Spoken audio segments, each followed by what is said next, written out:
If we're going to talk about organic certified, then we're also entering kind of like a man made label that is also a business that has a lot of loopholes on what is actually organic and what is not. There has to be a certain trust on where you're actually shopping and what you're buying. Ola Kayal, how are you doing? I'm good. How are you? We are in the shop. This place is absolutely beautiful. If you guys are watching live, you're going to see this amazing ergonomically laid out plan. You designed this? I designed this. Well, obviously, I had real architects do the drawings, but I pretty much designed the space and I built my hanging planter myself.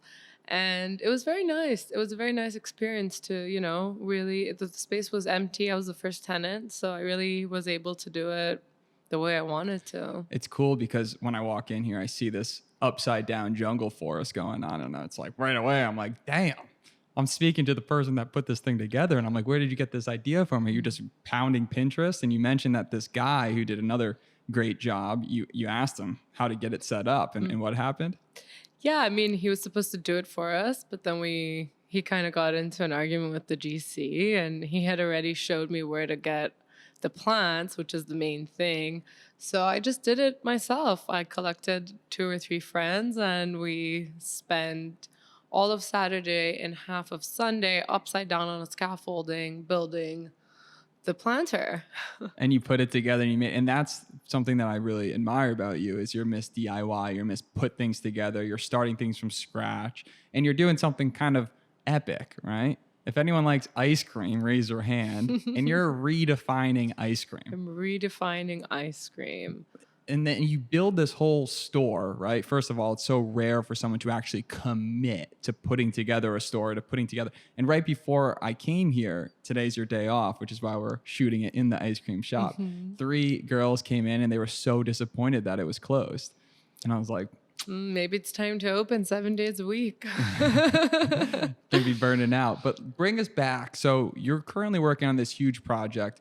But where were you? Where'd you go to school? Like, how did you end up in this position? Did you always want to do food, ice cream? So, a simple answer to that question is yes. I started baking when I was 8 years old. It wasn't made from scratch healthy baking. It started with like ready mix Betty Crocker. But my dad is a big sweets person and he thought that was crap. So he was like, discover the true recipes of members of the family that like to bake, and you have the internet, you can use the internet to find recipes. And he really like kind of catered to me baking. He loved that idea, so he made me like a little kitchenette in the house. So I would bake cakes all the time, and it was like, oh, thinner crust, thicker whatever, crispier, flakier, creamier. So it was a lot of trial and error. He has a very specific palate, or very like he's tried a lot of sweets in his lifetime. So he wanted the perfect cake and he put you to work on it. Pretty much. And then it was funny because like pecan pie was a big popular dessert in the family, but my dad liked a pecan pie in a 9-inch dish that had a thick filling, but my grandfather preferred a pecan pie that was like on a 15-inch dish with a very thin filling, so it's super crispy. So it was like really about every person's palate's different when it comes to desserts.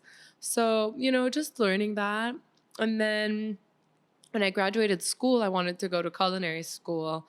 But my grandfather is a traditional man and he didn't see a culinary career fitting for his granddaughter. So I actually did a degree in sustainable business first, graduated with honors, went to my grandfather, gave him the degree, and was like, okay, here's your business degree. I'm going to culinary school. My dad was more like, do what you want. He had to work for the family business at one point of his life. So he was like, you know what?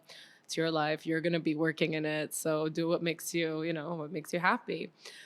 So then I went to culinary school, and In culinary school, we had a class called product development, where you had to develop a product. You had 11 weeks.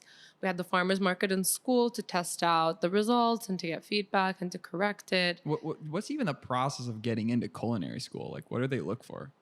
Nothing really. It's not like you have to, Like, are you like, you got 30 seconds to bake a pie? well, no. They do that when you have exams. You get a list of like our culinary final every year would be of things that you learned in each class would have a practical final. So you have a list of items that you need to do, and then you have a time, and then all the judges, the teachers would be sitting outside, and once the time's over, so you have to like kind of you know what you're going to do in advance so you can actually practice it, but it's a matter of like doing it right in the time that you're given. It's stressful. It's a stressful career. It's definitely like, very intense, very fast and very like hot. Yeah, kitchens get hot. But it's definitely something where I find myself in. I like that fast paced, attention to detail. Every little thing matters like all the time. So yeah, and plant-based ice cream was my project in school, and I really wanted Was to. it just because you loved ice cream? Well, we were actually studying a lot of philosophy, food philosophies, food trends, what's happening in the world, in the market, in the industry, and a lot of the studies, like a lot of the cases that I was doing was about healthy plant-based eating. I thought that was very interesting, and I was always allergic to eggs, and I was a very, very picky eater growing up. Yeah, we So talked about that. yeah, and it was just like I found myself in this like healthy eating. I was the same. I remember my mom. I wouldn't eat meat till I was in like junior high school, and my mom put $100 bill in front of me, and I was just like, "Are you crazy? No, I'll eat cinnamon buns, but no meat." Like I would have a steak like well done, and like I would never eat chicken wings because there's just like a lot of weird stuff in it. Was there like a certain time when you felt that you made a big switch to the whole clean eating thing? So I think it's when I actually started working in a 3 Michelin star restaurant, and it was like very meticulous. The quality of produce was amazing, and then I moved. This was in Sweden actually, and then I moved to London, and I started working in plant focused restaurants. The first one I worked in wasn't actually vegan, but it was very much plant based. Like it highlighted the vegetable rather than the animal product, and you would get like the meat as a garnish rather than the main. So all the staff meals there were vegan or vegetarian. And then I just like when you work in kitchens, like you're working there all the time. So that's where you eat. That's where you kind of like it's just like it becomes your home.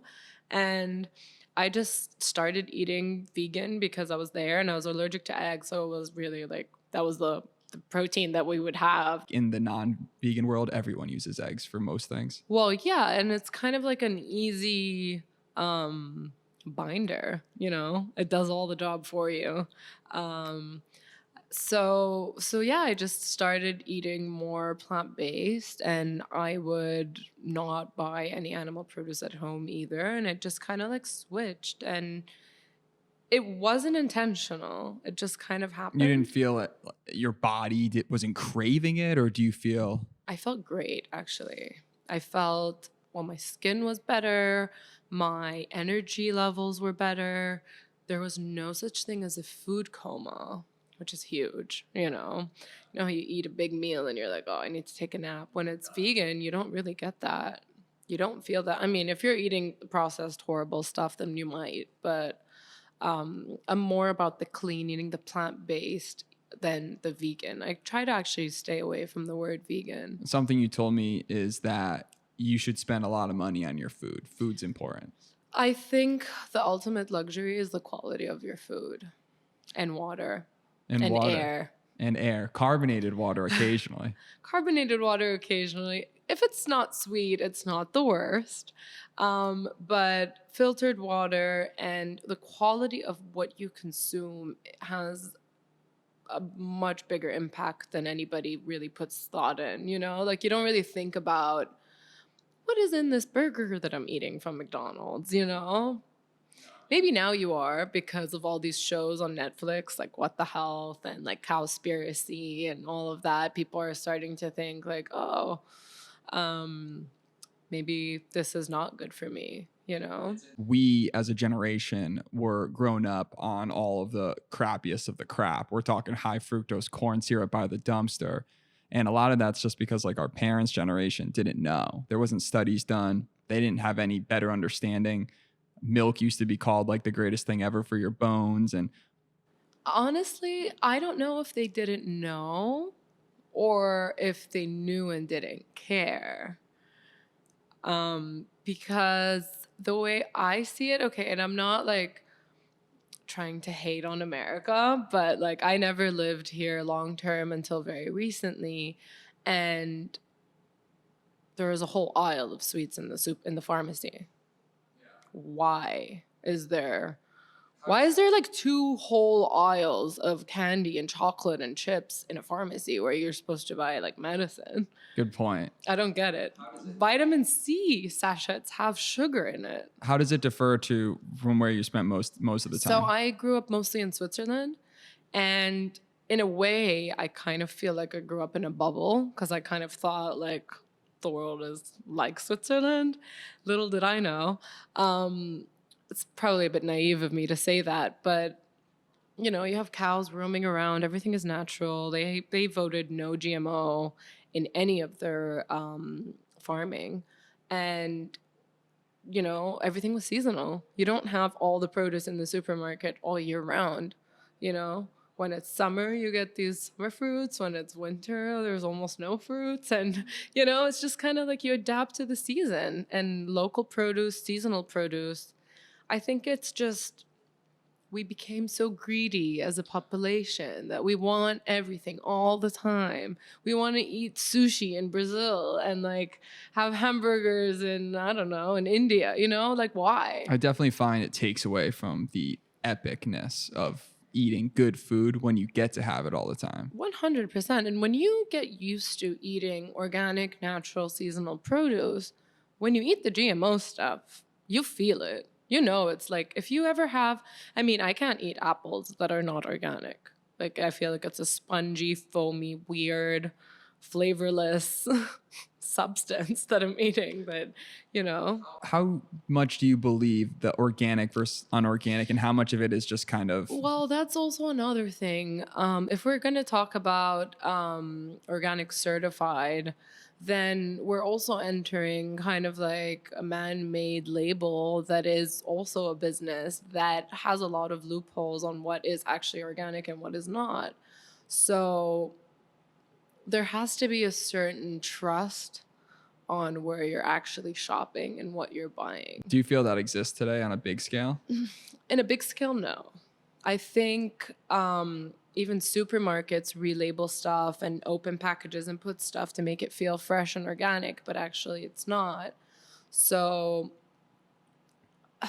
you know, it's hard. It's definitely challenging. And I know personally when I eat something not organic because I feel it in my stomach right away. Like that was not organic. It's definitely too, as you get older and your body is more inclined. It's the typical drinking alcohol debate, right? The older you get, the less you can drink unless you're my dad. And I guess it doesn't happen for him.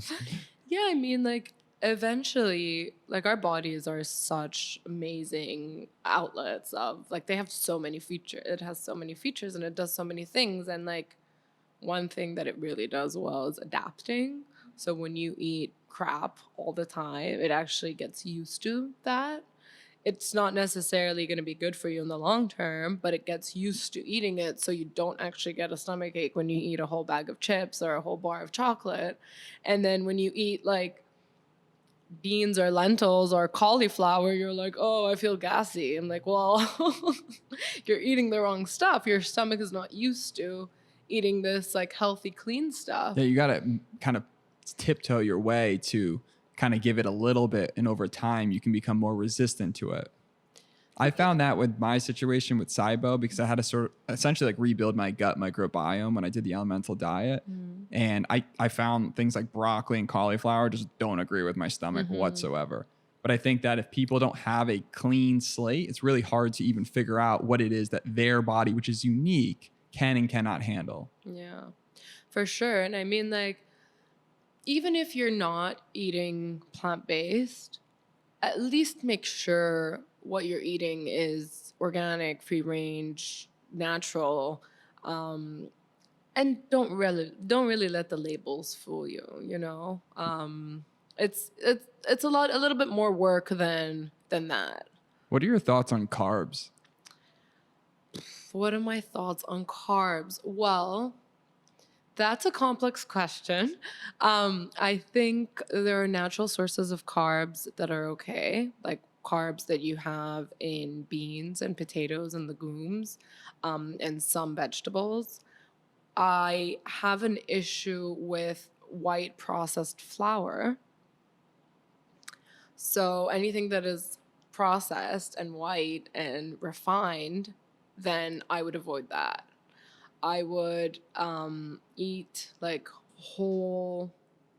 I try to avoid wheat on my day-to-day consumption, but once in a while, if I'm out, and you have a sandwich, it's not the end of the world. But I tend to avoid eating gluten in the US, to be honest, because it is different. That's awesome to me that you can tell that because you've been able to experience it and your palate is evolved enough to be able to detect that. Yeah, I mean, when I first moved here, I suffered a lot with like digestion and like just figuring out because I was vegan when I moved here and I was eating only vegetables, but I was eating out a lot. And I realized that it was the GMO that I've lived, I don't know, like over 25 years of my life never exposed to GMO. So it would a dream of Queen Nabati over here to do your own garden one day? Oh, 100%. Like, it's been a big thing of mine to try to have, obviously, now I live in an apartment, so like, where would I grow my vegetables? But I did have a little herb garden going on once upon a time.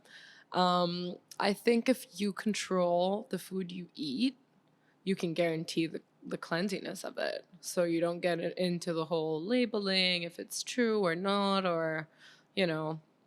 But essentially, I think that we live the way we live now to push more medication. You know, it's if everybody was healthy, there will be no pharmaceuticals. That's not beneficial for. That's why you're never hearing on the public channel say, hey, work out more, eat less shits, be Never, healthier. even after COVID, Right. There's never been like, oh, if you work out or if you eat more vegetables or fruits or like ginger and turmeric juice in the morning. Zinc and vitamin D, like the amount of studies that have been done with people that have passed away had lower levels of vitamin D in aggregate, things like that. So that's why when you said they didn't know, I don't think they didn't know. But I think that I would say that they didn't know as much, that for sure, but I would say that if to this day, I mean, I don't know.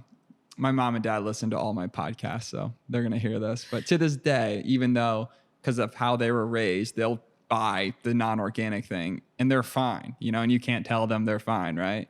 Because it's just they're set in their ways and it is what it is. But I feel that people inside of my generation, because I don't know, a lot of our peers are doing it and there's more studies and people I follow that we know and we do the research. But if you're not actively doing the research to understand why, you're not going to change. Yeah, and a lot of people don't really care, or don't want to care. Like they don't want to think about that. It's a hassle. It's a hassle. And it is a hassle. It is a hassle. Yeah. And especially it depends where you are, but in some places it's more of a hassle than others. Like if you wanted something healthy on the go now, what are your options?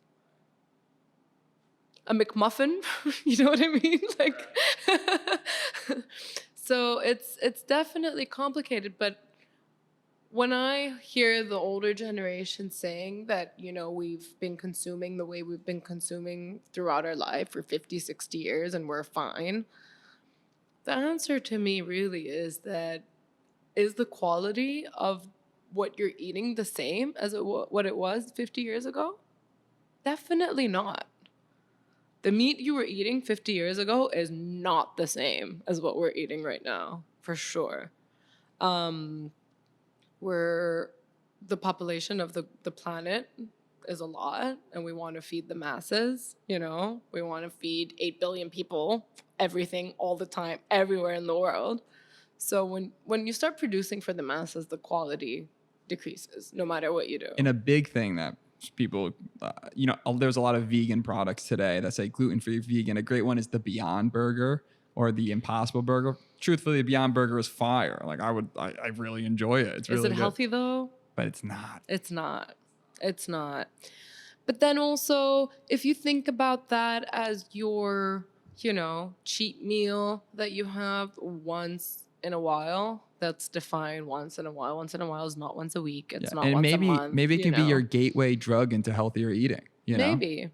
But like when I eat an Impossible Burger now, I do feel it. It's like, You have this background. You grew up at essentially built high standards into the way you were born. You grew up in Switzerland. Everything is attention to detail. You developed these traits where everything needs to be absolutely perfect. And when I go to your store, it's so clean. There's not, the floors are good. Everything's left so like everything that you do is reflective in how you live your life. So you built an actual store. Now, when you go about the process of actually putting your vision into reality, you think about all the upfront costs and the risk of going off and doing that. Take us through the thought process of taking your little school project. Did you call it Nabati back then? So it's actually a funny story because I had two school projects. One was a restaurant and it was more theoretical and it was a written paper, and one was the actual project. So I actually did have a restaurant called Nabati, which was one of my school projects. But then the ice cream that I made, I called Rossicles. They were raw popsicles. And I was gonna go for that name, but there was a lot of raw something. It was used. So, and I really wanted the name Nabati because it really means, I'm Arab originally, and Nabati means vegan in Arabic. So I really wanted something to represent that. It was not easy to bring a school project to life. It was actually very challenging, especially that I also moved across the ocean to do it. So that was also another challenge. And that was what, 2 years ago? That was 2 years ago. So we actually just celebrated our second birthday in August. Happy anniversary. Thank you. And the thing that I wanted to make sure that I stuck to was the values that I have. I really wanted my shop to represent the lifestyle that I try to live. Zero waste, plant-based, healthy, nutritious, clean. It's definitely harder. It's definitely more of a niche. And it comes with a lot of challenges, and it's more expensive. You mentioned that you came across a crossroad that some of your ice cream might have needed to be a little bit sweeter, but you sacrificed adding as minimal sweetener as possible because you didn't want, even if it meant more profits, because you're so gung-ho about keeping the vision strong. Yeah, I mean, I think if I'm gonna create a brand and I'm trying to reinvent ice cream, I can't surrender on what the majority of people want. If they want super sweet ice cream, there's a lot in the market. Right. But you want real guilt-free ice cream. I want real guilt-free. And for it to really stay guilt-free, it has to not be. I mean, already we don't use any refined sugar. That's already, for me, a big guilt-free. But then the amount of sugar, of natural sugars you use does make a difference. So I have a few friends that are diabetic, and when they eat my ice cream, they don't, it's not the end of the world, it actually it does play with the sugar a little bit, but not like extreme. So, and I have some people that never had ice cream before, kids that are kids that are allergic to dairy, lactose intolerant, or like celiacs, and So your customers are your test subjects.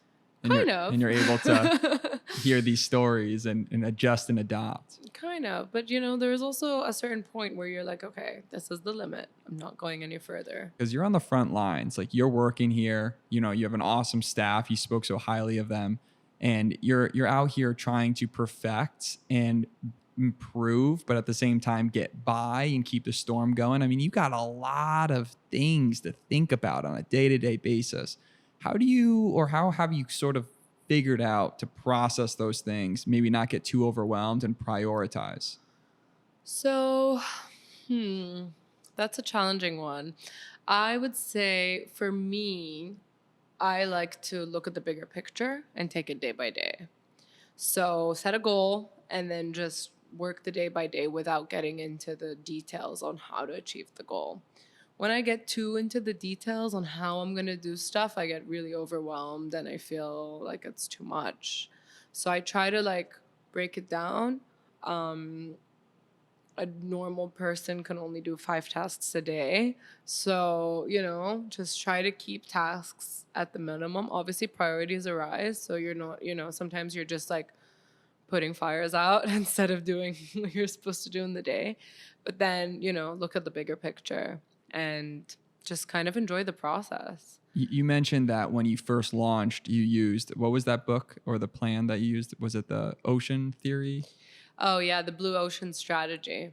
So that was one of the classes that we did in business school, and I thought it was very informative in what I was doing now because, in a way, I am creating a blue ocean in a market that's already very bloody and very competitive. Like, there's so many ice cream brands out there that use sugar and dairy, and if we just sugar, everybody I think knows how bad sugar is for you, and dairy is another thing that in the United States alone, the industry standard for allowing dairy to be sold as milk has 30% pus in it. Is Shrek making these? What's going The on? cow. So cows, because we're over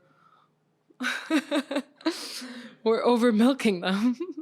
They're what's the correct word for Yeah, it? I think milking. Yeah, milking. Milking. Yeah. They get a lot of infections and it gets a little swollen and pus does come out of it. And there is a 30% limit in the industry of still being allowed and being able to call it and sell it as milk. That's disgusting. What's your go-to milk? I really like coconut milk. I don't buy store-bought coconut milk, however, because it always does have starches, emulsifiers, gums, additives. So in Miami, we're lucky enough to actually get freshly squeezed coconuts by a coconut guy called Coco Watts, and it's delicious. And then I also do roasted almond milk. You got a cocoa guy here? I got a cocoa guy. He makes amazing coconut water, and then he makes coconut milk for us So he rolls through and just starts chopping it up and puts it all together? with a machete and everything. Oh, that's so authentic. Yeah, it's great. He's not far away from here either. So we get fresh Floridian coconut milk. The only ingredient in it is coconuts. Wow. And then do you use all the parts of the coconut? So yeah, we actually keep all the shred that he squeezes out, and we dehydrate that and use it as coconut flour. Do you ever use the base of the coconut to build like a bowl? Oh, the bowl? Yeah, absolutely. We had, before COVID, we had dine-in option, and when it was a dine-in, you get a coconut bowl. That is so cool. Something about a coconut bowl is such a vibe. Right. But so much work goes into that. And that's Oh the thing my that I'm God. so captivated by. And I could ask a million questions, and you've already experienced that because I have before we did this podcast. But is all of the little details to put together these things. Imagine there's 10 ingredients that go into one of your products. Just the coconut is a process. You have a guy for that. You have a bowl for this. You have an ingredient for this. Putting it all together, what's that process like to you? So to really be committed to doing things clean, every ingredient has its own set of ingredients. So for example, we make our own vegan butter here that we use in the brownie. Yeah. So if I went and bought vegan butter from the supermarket, it will have probably 20 to 25 ingredients. You make your own. How do you We make make vegan our own butter? vegan butter. So we combine coconut oil and canola or rapeseed organic oil, and then vinegar, nutritional yeast, and coconut milk. So we have to do that. It has to set to be able to use And then it. it's only good So for a certain amount of time. it actually stays good for a while. The shelf life of it is pretty large. Like I would say it's good for a month. But I mean, we do everything in small batches here, so we're always doing it. So you jump through a lot of hoops to perform a simple task than an average fast food restaurant that just buys some Oh, buns and patties. 100%. What do you say are the pros that you think plant-based has over just like other restaurants in terms of putting together products? So And I'm not talking about from a health perspective. I'm talking about from an operational there perspective. aren't any pros, to be honest. It's like if you are not committed to doing that, and if you don't really believe in providing healthy products, then there are really no pros. It's more expensive, it's more labor intensive, it's just better for you. And I've actually had a few employees that started working here and they're like, "You're crazy. This is so hard. Why do you make everything so difficult?" Obviously, it didn't work out with them, but it's one of the employees that I have used to work at Whole Foods. And she's like, "You'd be surprised. We assemble cakes in Whole Foods and we get the whipped cream ready. We get the cake ready from a bakery. We get everything ready. And then we just like kind of cut, assemble, put it in a Whole Food box and say Whole Foods." And this is supposed to be like an organic health store. They're charging $20 for a small cake or more. And it comes from a can. When I hear that, it's almost like you can't unsee what you've seen. You can't. And then like as a chef and as really working in the industry, I really saw a lot of shortcuts that people take. And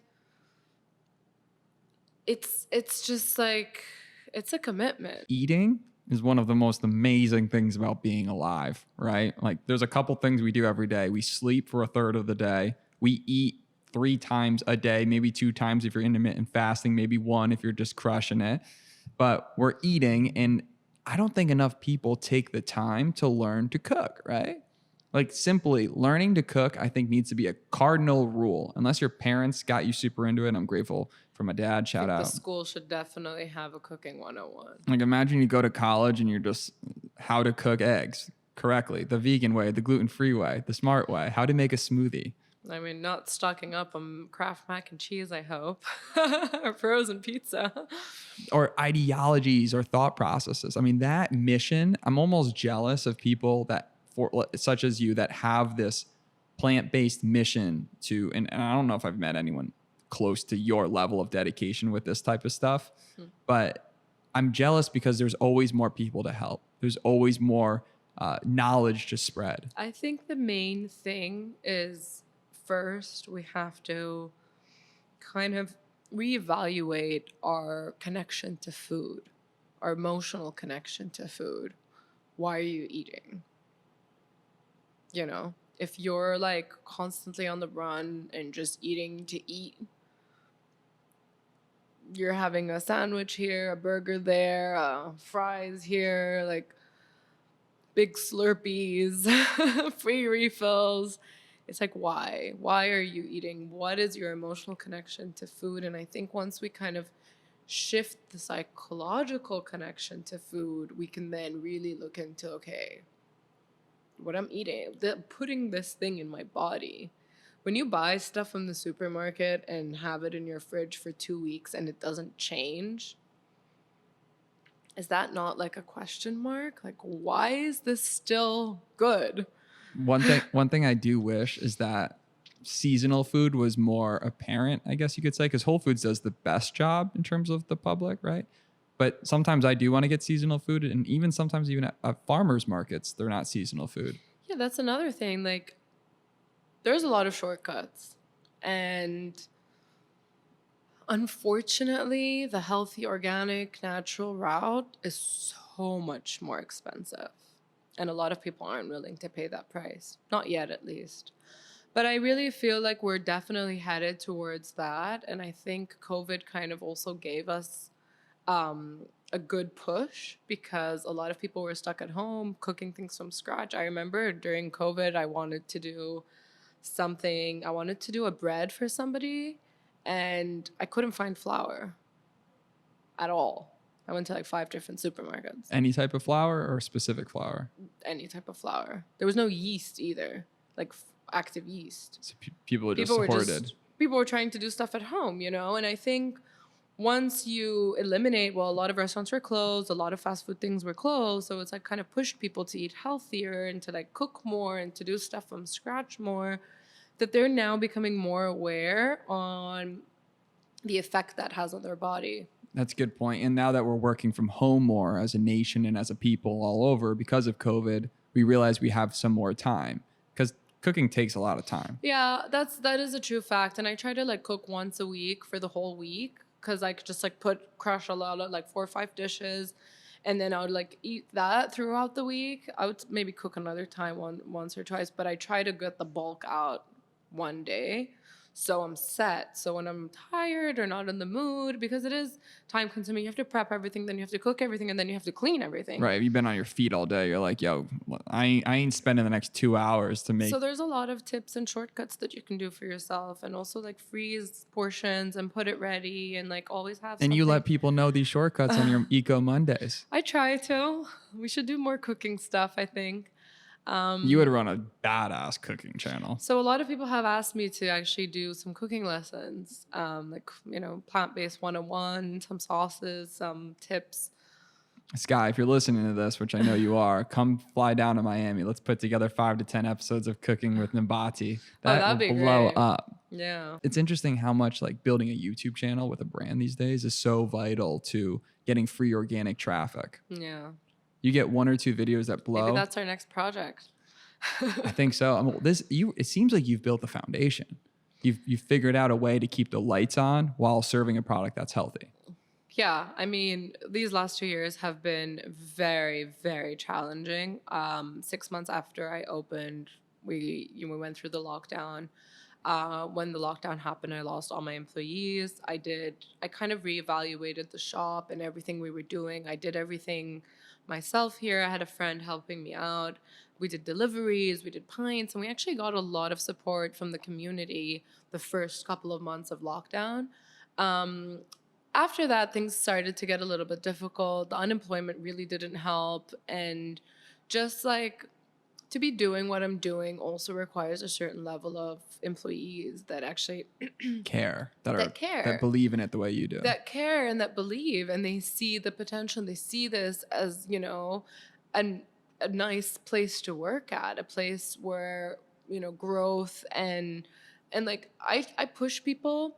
It's not always regarded as something good, but one way or another, they do appreciate it eventually. Like I remember in school, when I was in culinary school, so I had another degree, so I was a little bit older than most of the people in the class, because they were out of high school.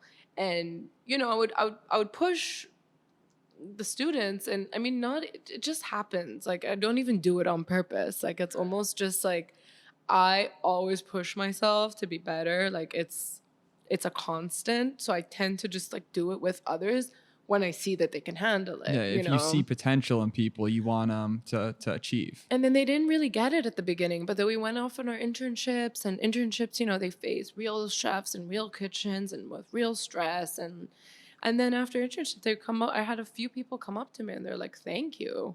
Like, for what? It's like, you know, I thought what you were doing was mean, but actually it was very helpful, you know? And it's just like seeing that perspective. Like, I would like every person like that worked here to leave here being like, I learned something, not necessarily in my work ethic, but in my life. That's powerful because change is uncomfortable. And having deadlines for me is one of the only ways I get done. A lot of people are working right now in fields or life, and they're the smartest in the room, or they're the best chef in the room, and they're coasting. Yeah. You know, they're doing the same thing, and they're on easy street. They're not challenging themselves. So they're not putting themselves in uncomfortable situations. You went through hell and back of being a new restaurant owner. and you're standing here with these fantastic pants doing your thing, and you're still smiling and you're still figuring it out. I mean, that's a testament to your will. But more than that, I think the people that work here, I mean, if they can work here, they can work many places in the culinary industry. Yeah, I mean, I do run a tight ship, and I feel like doing what I'm doing, I have to, you know? And it's just the only way, you know? The shop has to be clean. It just has to be. Like, I want to be able to eat off my floors. If I drop something, I want to be able to eat it. Are we doing that after? I have some cutlery for you. Change is uncomfortable, but it's also the only constant. Yeah. So being adaptable really is the key. And I think it's about the perspective. So if you wake up every day and you're stressed about everything you're doing, and it's just this energy of stress and am I going to do it, a fear of failure, all of that, then that's the energy you're going to bring to your environment, to your staff. And I did go through that stage, like, you know, mid lockdown. I was feeling that way. I'm not going to lie. It was really challenging. And I had to kind of step away a little bit. I had to be like, okay, you know, I have to reevaluate. I don't want to be in the place that I created with this energy. It really affects everything you do. So there is a lot of mental work involved. There is a lot of positive thinking. It's easy and I like it, you know? It's like my mom always used to say, it's easy when I like it. I would complain about a subject in school and she was like, it's easy and I like it. And I'm complaining. She's like, it's easy and I'm like it. It's easy and I like it. And I'm just like, well, let me complain. She's like, no, you know? It's like all about how you think. And the mind is a very powerful tool. And if you're able to tweak your perspectives and the way you think and the way you work, because unfortunately we're all built up in this, if you don't do, you're punished, rather than do with ease, you can be better, you know, everything is possible, you do what you want. Instead of little growth, we kind of go the other way.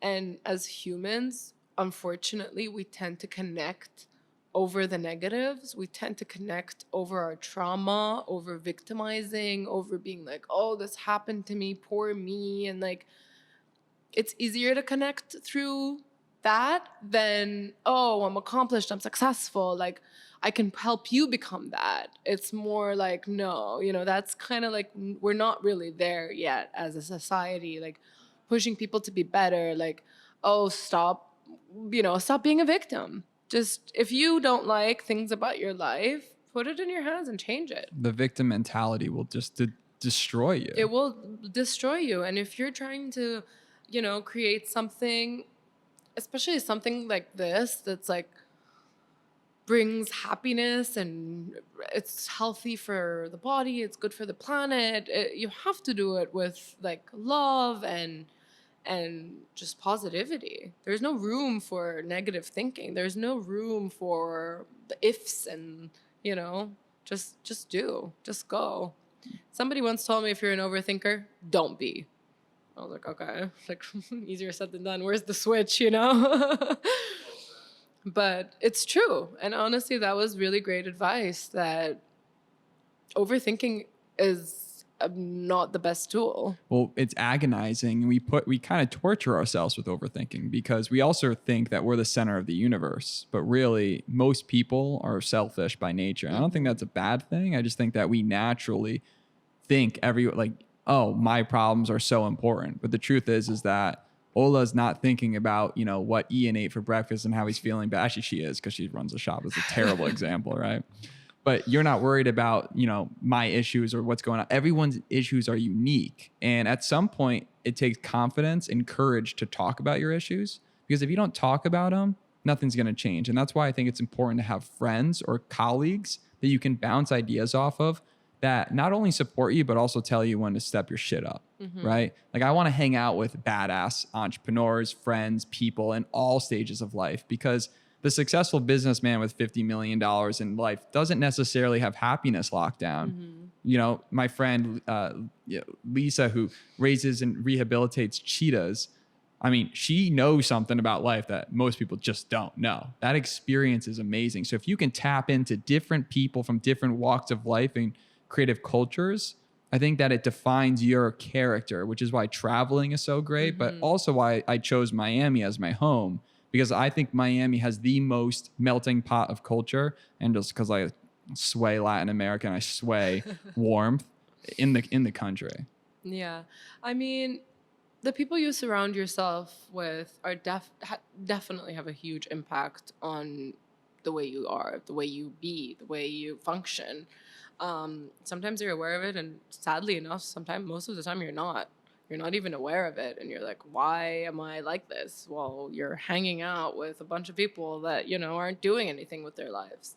So, it's important to choose who you hang out with, who you spend your time with, what energies you're interacting with. And there's so much exciting things out there in the world, right? There's so much topics that you haven't even explored that you can just get lost in. Like you get lost in this food topic. Like I can't wait for my first dinner party so you can roast me. I don't do that. But there's so much different ingredients and ways to combine them and putting them here. And it's so fun. Like what you can do. You can never get bored. I mean, you can get bored, but there's an endless growth and achievement in doing what you're doing. But what if you get maybe a few years go by and you speak to some astronaut and next thing you know, you're like, I need to go to space. Maybe you go to a conference and you meet someone who then connects you with someone who helps you franchise this to hundreds of places around the world. Next thing you know, you're going to London, to Europe. Like that's your future. I mean, that's the vision. And speaking of the vision, what is the vision? Where would you like to take Nabati from where it is now and into the future? So I definitely want to make what I do accessible worldwide. I think everybody deserves to have an ice cream that's actually good for you, that's actually nutritious, that is not going to give you a stomach ache, that is not going to give you like a hormone attack. and it's plastic free, and it's just good in all ways. I think people deserve that. I think my goal is really to have this accessible, not just nationwide, but globally. Yeah. So anyone can go to Nabati, trust that they're getting the best of the best. They're treating their body like a temple. They're the Lamborghini. They're putting the premium fuel in, and they leave with a smile because the shit tastes good. Yeah. I mean, it takes a lot to do it this way. And there's a lot of educating the customer, because people aren't used to this. People don't know what clean tastes like. It's different, doesn't taste like your normal ice cream. It is different, but it's still super good. Do you ever make some desserts and you just start hammering them? You're like, I just ate 20 of these brownies. So believe it or not, I don't actually consume a lot of sweets, but I do taste everything every day. So that's my like. So your self-control level is insane. Like you are not governed by your food. No, I'm not. And I also don't believe that we should be consuming all the time. Another conversation I want to bring up is fasting. So you told me that 30 days of the year you fast. Can you talk about that? Yeah, so I'm Muslim, and in Islam there's a whole month of fasting called Ramadan, and it's basically fasting from whenever the sun is out. So you're not allowed to eat from sunrise to sunset. And you're not allowed to drink either. Nothing is allowed to enter your body. So no water, no, if you're smoking, you're not allowed to smoke, and no food. So there's a lot of discipline and a lot of just commitment, and training. Because I don't know if you noticed, but if you ever don't eat for long periods of time, you're hangry, right? It's like a thing. People get super angry. So being able to control your emotions without the effect of eating or drinking, it's like a whole game changer. And it's so good for your body. So good for your body. So good. So like my friend did this like biohacking thing, and they do a body analysis, and apparently the people that fast the most have the youngest like age. I believe it. And like the body feels younger than it actually is. And the idea behind fasting is that when you stop consuming food, your body goes into kind of that mode where it needs to conserve energy, and it needs to focus energy on things like muscles and things like being sharp, because if I'm out here straight barbarian and I'm rolling around in the, you know, Neanderthal world and I'm hungry and I'm just like, I haven't eaten in 4 days, I better be able to swing that club to go feed my fam. And it's so good because you can replenish your mitochondria. You get a whole gut reset. And that's why for me with SIBO, I always tell people do the elemental diet, because it's cool, because essentially you drink a solution for 2 weeks. I did it for 2.5 weeks. I drank the same thing every single day. It's like it's a solution they give astronauts so that they get all their macronutrients.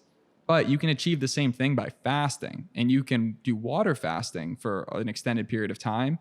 If you can get past that first initial crazy hump, apparently it's amazing. Now, to be completely, I've only done fasting for 2.5 days, and then I just cop out. My friend's max water fasting is 16 days. I never did that. Like, I never water fasted, honestly. It's like something that I've yet to do consciously. It might have happened by accident. I'm not gonna lie.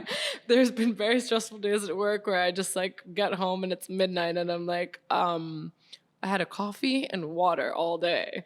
And I'm like too tired to eat at that point. So I just choose sleep over food. But, you know, I think just disconnecting with food a little bit to reconnect with better quality food is very important. And I invite all of you to do that, to just kind of detox, take a detox break from eating, and just see how you introduce things. Like if you have acid reflux, or if you know, always are always bloated or always gassy, then eliminate things from your diet. You know, it's in your hands. Eliminate one thing after another. Do it for at least a week to see how you feel. And if you don't like something about your life, change it. Yeah, take accountability for your health. Take accountability. We're just all so spoiled. We all want the quick fix. Like, I created this Facebook group for all the people that watch my SIBO video. I made this video about how I defeated SIBO. It's pretty ridiculous, honestly. I just talk about disgusting stuff, but it connected with a lot of people, and they have been joining this Facebook group, our SIBO gut community. And people are always just posting in that group, well, what herbs can I take? What this can I take? Like, I don't think it's because they're bad people, but we are just used to the quick fix. We're used to the quick fix. And you need to take accountability. If you're sick, go learn what the doctors know. Because you can go and see 3 or 4 doctors and you are kind of proficient at that point. You can go see 2 or 3 people to put gutters on your house like I just did today. And now I kind of get the idea of how gutters work. You can go build an upside down terrarium or whatever you'd call this thing, and you can figure it out. But take that accountability. Don't just sit there and wait and be a victim. Become the person that learns this stuff. And your whole life will become more empowered and to be curious too, to ask questions, you know. But we live in a society that punishes questions because people will victimize you. And I think a good solution to that is something I learned this weekend. I'm kind of in this little mastermind, if you would, by Phil. Phil's a life coach / he's a founder of Tembo Education. He's amazing. But it's kind of like this mastermind. It was a bunch of dudes, and we come together. He does this thing called Bro Treat, which, you know, I guess the idea is to, you know, connect with your masculinity, your knowledge, and share with other guys. It's a cool thing. Okay. But it sounds kind of weird though. I'm not gonna lie. Sounds like a frat. It does. It does. But it was cool because it was kind of like a safe space for everyone to talk about topics that you don't typically talk about. Like, we spoke about things like COVID, Afghanistan, politics, like positions. And like, these are things I never talk with anyone because, quite frankly, it's just something that I'm scared to offend a large group of people that I don't want to. Like, I'm trying to be like friends. That was something that I kind of had to learn when I moved here, that people get so easily offended. I would ask somebody, where are you from? And they're like, oh, I'm from here. I'm like, oh, sorry. Okay. Like, I'm not from here. You don't look, you know, I mean, I'm sorry to say that. I mean, you know, it's just like, okay, I really have to be careful. And just like also things that I never really thought about. People really get offended. But then why? You know, what are you so offended by? It's an insecurity. It's an insecurity. And people love to project insecurities, and they don't even realize they're doing it. That's why, like, to hate someone hurts you way more than it does the other person. Way more. Like, if I'm hating somebody, I'm giving them way too much energy and like thought, you know? it takes a lot more to have negative feelings than to like ignore. So I think the moral of the story is surround yourself with love. And to do that, you need a healthy gut because serotonin's produced in the gut. Plant-based ice cream. Plant-based ice cream, Nabati ice cream. We're located here in Wynwood. What's the address? 317 Northwest 25th Street. Right next to the taco stand, which The is always taco popping. So stand. We're going to be converting taco eaters to Nabati eaters. Maybe soon you'll get a Nabati taco. Wow. I actually saw a taco cone that inspired me, so it should be coming soon to the menu. That is so cool. A taco cone. Then we have to open on Tuesdays. Taco Tuesday. Taco Tuesday. You got the whole lab out here. So I'm really excited that we were able to do this today. This is the first of many. Congrats on where you've come today. Everyone should support you. How can people go on social media, follow the journey? So yeah, we have Nabati ice cream on social media. We also accept reviews on any platform, Google, Yelp, whatever you name it. So small businesses like this really do need constant support and all the time. And I tell people that if you want to see more of this, support it. There it is. We appreciate you. Till next time. Thank you so much. Thanks for having me. Thank you for listening to another episode. Remember, hope is not a strategy. Keep making moves. Till next time, peace.